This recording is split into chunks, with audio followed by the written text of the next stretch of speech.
সিলেটে বিপদসীমার উপর দিয়ে বইছে সুরমা কুশিয়ারা নদীর পানি। সুরমার পানি বেড়েছে ৯৯ সেন্টিমিটার আর কুশিয়ার পানি ২০৯ সেন্টিমিটার বেড়েছে। জেলার গোয়াইনঘাট ও কানাইঘাটে নিম্নাঞ্চল প্লাবিত হওয়ায় পানিবন্দী হয়ে পড়েছে এসব এলাকার মানুষ। সিলেটে রাত থেকে বৃষ্টি না হলেও আবহাওয়া অফিস জানিয়েছে আজ বিভাগের বিভিন্ন জায়গায় অস্থায়ীভাবে দমকা হাওয়া সহ বজ্রবৃষ্টি হতে পারে।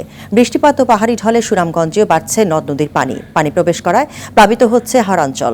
এই সময় হাওরে পানি বাড়ার স্বাভাবিক হলেও নদী তীরে লোকজন বন্যার আশঙ্কা করছে।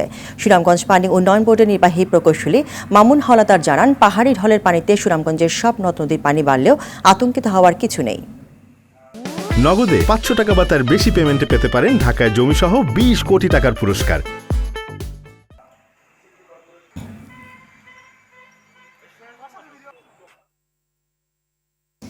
এ বিষয়ে আরো জানাতে সুনামগঞ্জ থেকে সরাসরি যোগ দিচ্ছেন সহকর্মী বিন্দু তালুকদার। বিন্দু, বিভিন্ন নদ নদীর পানি বাড়ায় বিষয়ে সবশেষ কি তথ্য রয়েছে আপনার কাছে, বিস্তারিত জানাবেন। ধন্যবাদ নাবিলা। যেমনটা বলছিলেন, আসলে সুনামগঞ্জ এবং সিলেটের জন্য তেমন একটি সুখবর নেই। সিলেটের প্রায় সকল নদীর পানি বৃদ্ধি পাচ্ছে। আজ সকাল পর্যন্ত আমরা যেমনটা জেনেছি, সিলেটের সুরমা নদীর পানি ৯৯ সেন্টিমিটার, কুশিয়ারা নদীর পানি ২০৯ সেন্টিমিটার উপর দিয়ে প্রবাহিত হচ্ছে। তবে সারি নদীর পানি কিছুটা কমেছে, ১০ সেন্টিমিটার বিপদসীমার নিচ দিয়ে প্রবাহিত হচ্ছে।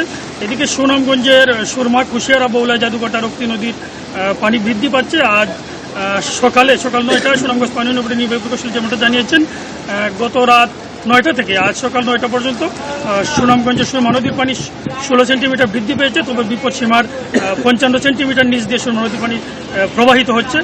আরেকটি খবর জানাতে চাই, সুনামগঞ্জে নদীর পানি বৃদ্ধি পেল, এই নদীর পানি হাওর অঞ্চলে প্রবেশ করছে। হাওর অঞ্চলের লোকজন যেমনটা জানিয়েছেন, হাওরে পানি এখন প্রয়োজন। হাওরে পানি প্রবেশ করলে মাছের উৎপাদন বৃদ্ধি পাবে এবং জলজ প্রাণীর উৎপাদন বৃদ্ধি পাবে। সুনামগঞ্জের নির্বাহী প্রকৌশলী পানি উন্নয়ন বোর্ড যেমনটা বলছেন যে সুনামগঞ্জের নদীর পানি বৃদ্ধি পেল, বন্যার তেমন কোনো আশঙ্কা নেই। নদীতে যে পানি আছে, যদি হাওরে প্রবেশ করে পানি, তাহলে নদীর পানি কিছুটা কমতে পারে যদি ভারী বৃষ্টিপাত এবং উজান থেকে পাহাড়ি ঢলের পানি না আসে। আমরা সুনামগঞ্জের বন্যা পরিস্থিতি নিয়ন্ত্রণের জন্য জেলা প্রশাসনের কেমন কর্মসূচি রয়েছে বিষয়ে কথা বলেছিলাম।